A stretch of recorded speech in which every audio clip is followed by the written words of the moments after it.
ଆଜି ଆରୁଷି ସ୍କୁଲ ଯିବ ବୋଲି ସକାଳୁ ଉଠିକି ମୁଁ ତରତରରେ ଲାଗି ପଡ଼ିଲିଣି, କାହିଁକିନା 6ଟା 10 ହେଲାଣି, ସେ ସ୍କୁଲ ଯିବାର ଅଛି 6ଟା 20ରେ। ଏପଟରେ ମୁଁ ତା ଟିଫିନ୍ ରେଡ଼ି କଲା ବେଳକୁ ସେ କହିଲା କି ମାମା ମୁଁ ବି କରିମି, ମୋତେ ବି ଦିଅ ମୁଁ ବି କରିମି। ଆଜିକାଲି ଛୁଆଙ୍କ କଥା ତ ଜାଣିଛନ୍ତି, ପାଠ ପଢ଼ିବାର ନାହିଁ, ଖାଲି ଚଗଲାମି ହେବାର ପୁରା ନମ୍ବର 1 ଫାଷ୍ଟ ସେମାନେ। ଏଠୁ ମୁଁ କରୁଥିଲି, ସେ ତାର ନେଲା କେମିତି ଆଲୁରୁ ବାଲୁରୁ କରିକି ତାର ବ୍ରେଡ଼ରେ ତାର ଜାମ୍ ମାରି ଚାଲିଛି। ଖାଲି କହୁଛି ମୋତେ ମେଞ୍ଚେ ନେଖା ଜାମ୍ ଦିଅ, ଏତେ ତ ଅଳ୍ପ ଅଳ୍ପ ଦିଅନି, ମୋତେ ମେଞ୍ଚେ ନେଖା ଦିଅ, କମ୍ କମ୍ କମ୍ ଦେଉଛ। ସେଥିପାଇଁ ସେ ମୋ କତିରୁ ଛଡ଼େଇ ନେଇକି ନିଜେ ତାର କଲା।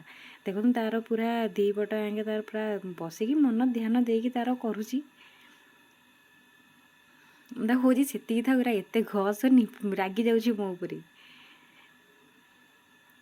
ତାପରେ ତାର ମାନେ ଜାମ୍ ଦେଇଦୁଆ ଦେଇକି ତାର ଟିଫିନ୍ ରେଡ଼ି କରିଦେଲା। ମୋତେ କହିଲାଣି 2-3 ଦିନ ହେଲା ମୋତେ ବ୍ରେଡ଼୍ ଆଉ ଜାମ୍ ଦିଅ, ମୁଁ ସେ ରୁଟି ଭଜା ତରକାରୀ ଆଉ ଜମା ନେଇପାରିବିନି। ତାର ଏଠି ଟିଫିନ୍ ପୁରା ରେଡ଼ି ହେଇଗଲା। ତାପରେ ମୁଁ କହିନି ଟିଫିନ୍ ଯଦି ରେଡ଼ି ହେଇଗଲାଣି ଖାଇଦେ। ଖାଇବାଟା ଦେଖନ୍ତୁ କେମିତି ଖାଉଛି, ଯେମିତି ତା ମୁହଁ ସାରା କେମିତି ଲାଗିଛି। ଟିକେ ଖାଇକି ତାର ରେଡ଼ି ହେଇଗଲା ସ୍କୁଲ ଯିବା ନାଗି।